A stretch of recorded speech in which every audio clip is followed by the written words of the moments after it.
एक समय था जब हमें प्रोटीन के लिए मुख्य रूप से मांस, दूध और अंडों पर निर्भर रहना पड़ता था। लेकिन आज हम एक नई क्रांति के बारे में बात कर रहे हैं। सिंगल सेल प्रोटीन, जिसे हम एससीपी के नाम से भी जानते हैं। यह एक ऐसा सिद्धांत है जो हमें प्रोटीन के उत्पादन के लिए एक वैकल्पिक और स्थायी स्रोत प्रदान करता है।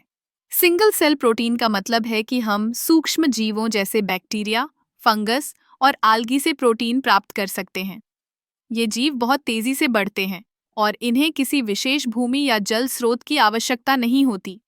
उदाहरण के लिए, कुछ बैक्टीरिया तो ऐसे होते हैं जो केवल कार्बन डाइऑक्साइड और कुछ अन्य पोषक तत्वों का उपयोग करके प्रोटीन का निर्माण कर सकते हैं।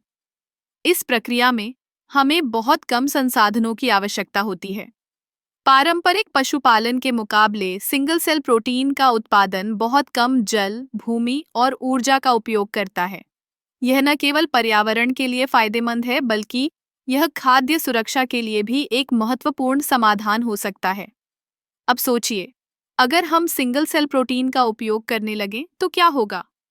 हम न केवल प्रोटीन की कमी को पूरा कर सकते हैं, बल्कि हम जलवायु परिवर्तन के प्रभाव को भी कम कर सकते हैं। ये एक ऐसा विकल्प है जो हमें एक स्थायी भविष्य की ओर ले जा सकता है। सिंगल सेल प्रोटीन का उपयोग कई खाद्य उत्पादों में किया जा रहा है, जैसे कि प्रोटीन बार, शेक और यहाँ तक कि मांस के विकल्प भी। ये उत्पाद न केवल पौधों से बने होते हैं, बल्कि इनमें उच्च गुणवत्ता का प्रोटीन भी होता है। इसके अलावा सिंगल सेल प्रोटीन का उपयोग पशु आहार में भी किया जा सकता है। इससे पशुओं को उच्च गुणवत्ता का प्रोटीन मिलेगा, जिससे उनका स्वास्थ्य बेहतर होगा और मांस उत्पादन में वृद्धि होगी। लेकिन इस सिद्धांत के साथ कुछ चुनौतियां भी हैं, जैसे कि उपभोक्ताओं का इस पर विश्वास करना और इसे अपने आहार में शामिल करना। हमें यह समझाना होगा कि यह प्रोटीन न केवल सुरक्षित है, बल्कि यह हमारे स्वास्थ्य के लिए भी फायदेमंद है।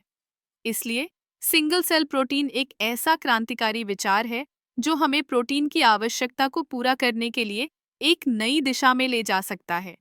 यह न केवल हमारे लिए, बल्कि हमारे ग्रह के लिए भी एक बेहतर विकल्प हो सकता है। आइए हम इस विचार को अपनाएं और एक स्वस्थ और स्थायी भविष्य की ओर बढ़ें।